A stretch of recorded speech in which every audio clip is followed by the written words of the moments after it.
Hello, friends, and welcome to the Global Leadership Podcast. I'm your host, Whitney Putnam, and it's on this podcast where leaders of all sorts come to grow and expand their influence in healthy and holistic ways.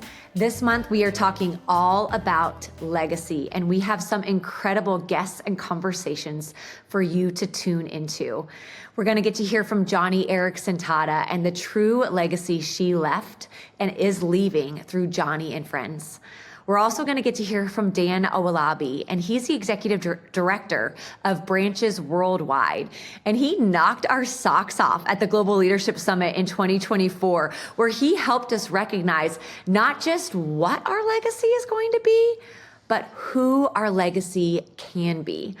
And on today's episode, I get to have a conversation with President and CEO of the Global Leadership Network, David Ashcraft. And David served as a pastor for 32 years at a church in Pennsylvania. And he thought long and hard about the legacy that he wanted to leave and the baton that he wanted to pass on at his church. And in this episode, you're going to get to hear exactly how he built that succession plan and the biggest lesson that he learned. So let's tune in to my chat with David Ashcraft. Well, David, hey. Hello, there. Whitney. Good to see you again today. It's really good to see you too. David, I know that legacy, we're talking all about legacy in April, okay? So I know legacy really matters to me. I know that you prepared for a long time in your succession plan as you pastored for 32 years. So can you tell me a little bit about that process? Why did legacy matter so much to you? Well, a lot of times, Whitney, at least for me, when I pictured myself stepping out of my leadership role, I pictured the organization struggling a little bit. I mean, they should definitely struggle because I'm such in my mind, a wonderful leader that Right. they're going to have a hard time replacing me. Right. I pictured, using the biblical term, weeping and gnashing of teeth. I thought that's what's going to happen when I step Yeah. out of my role. And Right. so that probably subtly had been in the back of my head for a long time. And I happened to, probably now about 14 years ago, had opportunity to be in a small group setting with Jim Collins of Good to Great fame and other books. Yeah. And there were about 15 of us sitting around a table, and he's talking about leadership and his 5 levels of leadership. And as he's talking about it, he's talking about a level 5. And so again, pridefully, arrogantly in my head, I'd never show it. I'm thinking, oh, well, surely I'm a level 5 leader and I'm going to match up with all of his characteristics of a level 5 leader. And as he goes on and describes that, he says, well, you'll never be a level 5 leader, his highest, until you've actually left your organization. And it's better when you're gone than when you're there. Better when you're gone than when you're there. And that just really rattled me, Whitney, because again, I thought weeping and gnashing of teeth. I thought struggling. Like, that's the mark of success. Yeah. Exactly. And he's saying if that happens, he actually came out and said, and he wasn't referring just to me, but he said, if you struggle, your organization struggles when you're gone, that's not the sign of a good leader. And that's oftentimes we'll hear people say, they're really struggling now. She must have really been a great leader because they can't do it without them.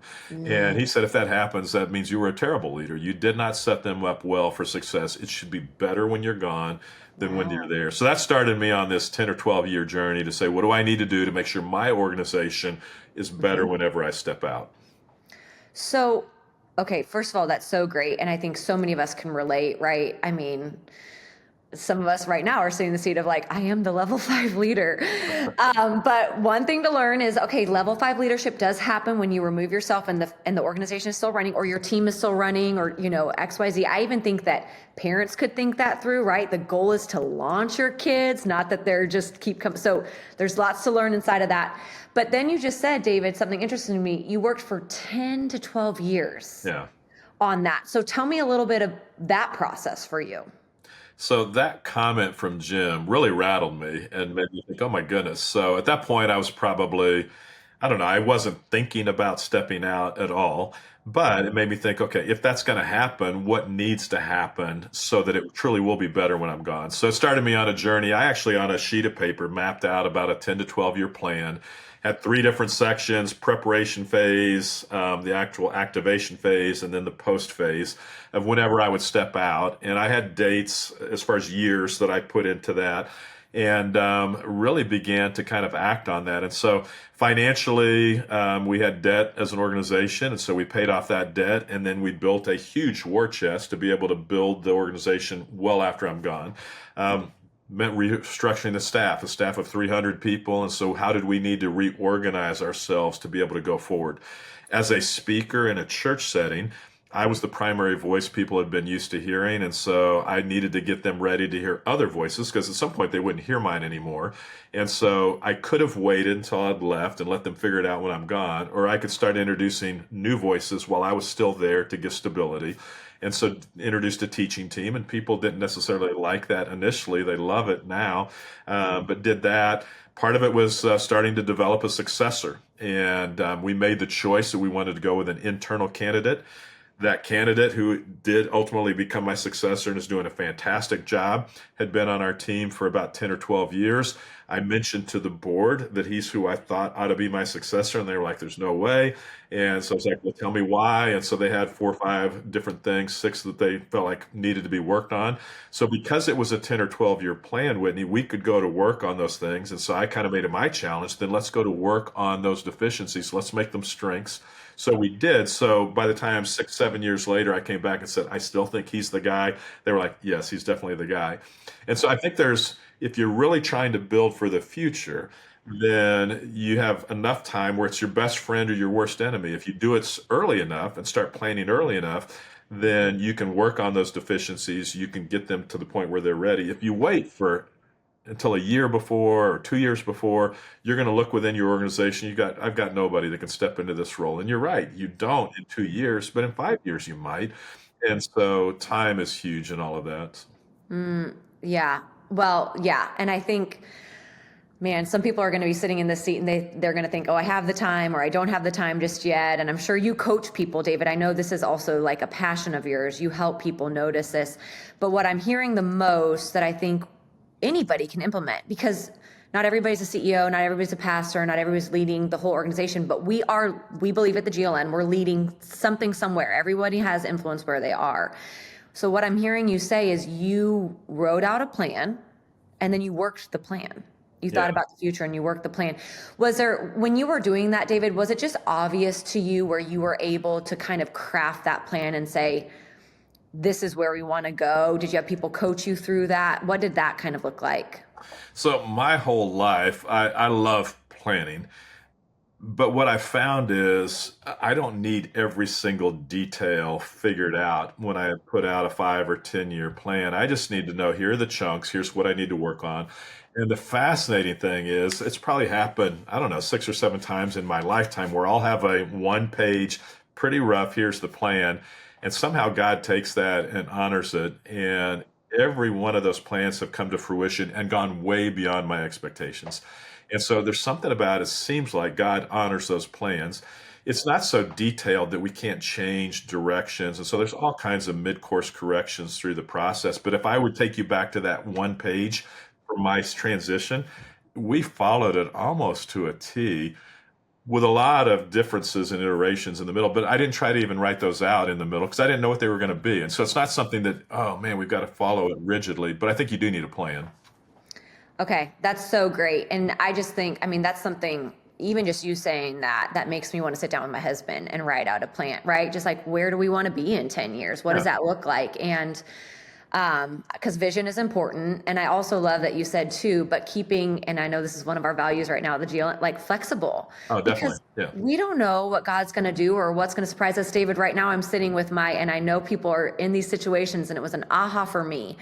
I was sitting with my 11-year-old daughter, Collins, and she came to me almost in tears, David, about, well, what decisions do I need to make? I have this sheet of paper and I have to make these decisions for my high school classes, right?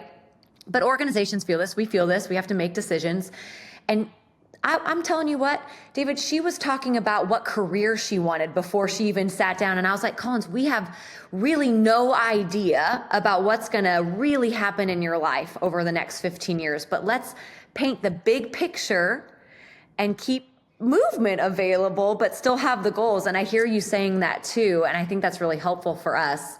Let God move where God's going to move, but keep the vision close and make a plan. Well, and I think what you're saying with your 11-year-old, and in each of my situations, it's where would you like to go? And so with succession for me, I wanted LCBC to be better when I was gone than when I was there. So let's start there. And now let's work backwards to see what it's going to take to get there. And the more time you have to work that plan, the better. So what's cool about your daughter is that at 11, she's choosing or thinking about careers. What you need to figure out is, okay, what you really want as my 11-year-old is you want a career. So what is that that probably means education. If you want a certain kind of education, that means preparing now. I mean, I didn't start thinking about that, Whitney, until, I hate to say it, probably my senior year. It's like, oh, I guess I need to go to college. And so I was way behind in even thinking about that. And so for her at 11 to be able to say, okay, here's where you're trying to go. So let's work back and see what things do you need to get there. And sometimes we do it the other way around. We say, here's where I am, and we start making plans. But where are you trying to go is the bigger deal, I think, in figuring that out. David, I know too. So you talked a lot about legacy, kind of how you built that with your succession plan with LCBC. Can you talk about too, though, like, are there terms? Sometimes I think this way. I wonder if you do. Are there terms that you hope when you think about, I want to leave this legacy? Are there terms that you think about, like, oh, I hope people notice this in me? Is that something you think about? Well, what's funny, Whitney, for me, as I stepped away from a role after 32 years, the biggest surprise for me were my emotions. And the emotions that I had were totally selfish. It was the dark side. So it was selfishness, it was pride. And where it would rise up in me, totally wrong, would be if I didn't feel like I was getting the recognition that I deserved, I wasn't hearing my name mentioned and getting credit. And it's like, well, wait a minute, it's not about credit. It never was about me. It was about the organization. God allowed me to steward this organization for 32 years. Now it's somebody else's, but it's my baby and I built it and I didn't build it. God built it. He just allowed me to be along for the ride. But so I was constantly, for sure, the first 12 months confessing to God, saying, I'm so sorry. Pride is kind of creeping up again. And what I had to realize is my legacy, people will forget my name. They don't even know it now, probably. So they'll forget me. But what I hope lives on, and even this bothered me a little bit, where Jason, my successor, who I've worked with for 20 years, he's like a son to me. And he would use phrases in his conversation or from the platform that were my phrases. And I go, wait a minute, that's my phrase. But as I talked with Ruth about my feelings, we really said, well, that's it. That's your legacy. Somebody else is going to hear it from him, who's going to hear it from somebody else. And my legacy will not be my name. Nobody's going to remember what I look like or any of that. They're not going to remember I built a thing, but my legacy will continue in the phrases, the ideas, the heart matters that I passed on to Jason, who will pass on to his congregation. That's the legacy. And so I had to change. My legacy isn't that there'll be a statue in front of some building and people go, who is he? And then they'll talk about me. It'll be that I just live on in the way people live their lives in the future. And they'll never know my name, but it's never been about my name. And it shouldn't be about my name or somebody else's name. It should be what I passed on, traits and characteristics in the lives of other people. Mm.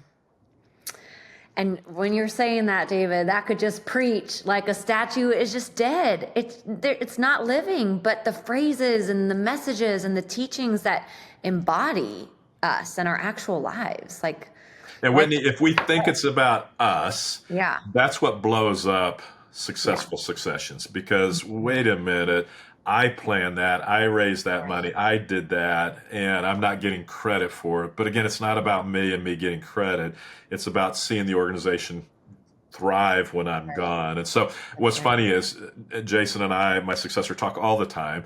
And I, from time to time, will remind him my ability to be a level 5 leader depends on you, Jason, because if you do not take this thing forward, then I don't get to be a level 5 leader and make it better when I'm gone. So, and that's just joking, but I need to do everything I can to prop him up to be successful. That's right. And sometimes that means swallowing my pride. Sometimes that means me not getting the recognition I think I need because I need to elevate him because my legacy depends on that. If he Yeah. crumbles, then I don't get to be that level 5 leader. So it's kind of this interesting Good conundrum. motivation for coaching. It's good. Yeah, Like, exactly. I'm with you in this. I mean, I think that's really wise. This is also reminding me of, it was Dan Owalabi who spoke on this at 2024 Summit. And I think this is a good litmus test for people to even be thinking about. And I'm not going to get it just right, but the concept is right. Think about I can name my great grandparent. But you start asking me past that great, David, I Yeah. can't tell you, right? And so I think you're to your point of, I want my name to live on or whatever. Think about that in actual life. How many people's names do we actually remember? But it is it's what we've caught from other people. Yes. And that's what we want. Yeah, and I think Dan would talk about 2 generations. That's really Two what you get. generations. Okay. Because I There mean, you I go. think about it. I don't know. I could probably come up with my great grandparents' names, but Right. I'm going to have to think about it a while. But if my grandparents, I definitely Right. know. But beyond that, it's probably it. So, Yeah. Yeah. so But to that point, yeah, go ahead, David. I was just going to say, so somebody with grandkids right now, Right. I realize this is it. When we get together for Christmas, it's That's right. Ruth and I, our kids, our grandkids. Yep. That's about it. And I won't probably be around when the great kids are born. So, yeah. Yeah. But to that point, and we'll wrap here, when I think about, this is a weird thing about me, but I've been thinking a lot about my grandpa lately. I've been thinking about his legacy. He was a dairy farmer in a small town, lived a really rich, full life. For some reason, I've just been thinking about him. And to this, and I think it helps shape us the legacy that we want to live. When I think about my grandpa, I think about he was such a hard worker. He was really well known in the community as a wise person. People went to him for wisdom. And he was just friendly. People liked being with my grandpa. And it's those qualities and those characteristics that now I dwell on. And I think, oh, I want more of that in my life. That's And cool. I hear you saying that, David. And what's fun when you talk about your grandfather that way, I'll bet if we could go back 2 generations, there were probably people that he wasn't always friendly with or wouldn't see him that way. Yeah. But somehow he leaned more That's that right. way than the That's right. obnoxious way. That's And so right. your memories are of all those positive things. That's And he's right. probably better in your mind than he really was. Yep. But he left that Oh, yeah. legacy because he tilted that direction. Right. And so I think the more we can tilt in that positive direction, the more positive legacy we're going to have. Whereas if he tilted the other way, then you could be saying the exact opposite. You say, what I remember is I don't want to be anything like him. I don't, because of this, this, and this. And so I think that just says, man, if anything, just make sure we're tilting in that right direction so that they're remembering, and then it'll continue to go on that way. So I think that's great. That's fun. Oh, that's so great. Well, David, thanks for talking all about legacy with us this month. It's so good. I just love getting to hear from you and all the wisdom that you get to share with us. So thank you. Thanks, Whitney, and looking forward to hearing the rest of the speakers this month. This thing's going to be good. Yeah, definitely. See ya. That was a really rich conversation with David. It is never too early and it is never too late to be thinking about what kind of legacy you want to leave. And here in this podcast community, we believe that everyone has influence. So whether or not you're thinking about your legacy as a stay-at-home parent, or you're thinking about your legacy as a CEO, whichever it is, we know that you have purpose. And so we want you to start thinking about how you might leave your legacy. I personally love how David started talking about what it would look like for us to think about legacy and tilting in the right direction. You and I, we're never going to get it perfect. We're never going to get it all figured out, but we can tilt in the right direction. So right now, what if you started thinking about what are your giftings or skills, the way that you see that you are uniquely wired and the legacy that you want to leave? I wonder if you get out your notes on your phone or you grab a journal and just scribble out a few thoughts. What do you want people to say about you at the end of your life? Just jot it down, even right now, before the end of this episode, and just start thinking about it. For my grandpa, as I mentioned, he left a legacy as a kind friend and an excellent businessman. I know that I want to leave a legacy as being extremely hospitable and making sure that people feel very, very loved. Your legacy will feel different than that and look different than that. And that is the power of our own stories. So what direction do you want to tilt? Where do you feel God calling you? Thank you so much for joining us today as we got to chat all about legacy. And we are so glad that you are part of this community because we know that when the leader gets better, everyone wins.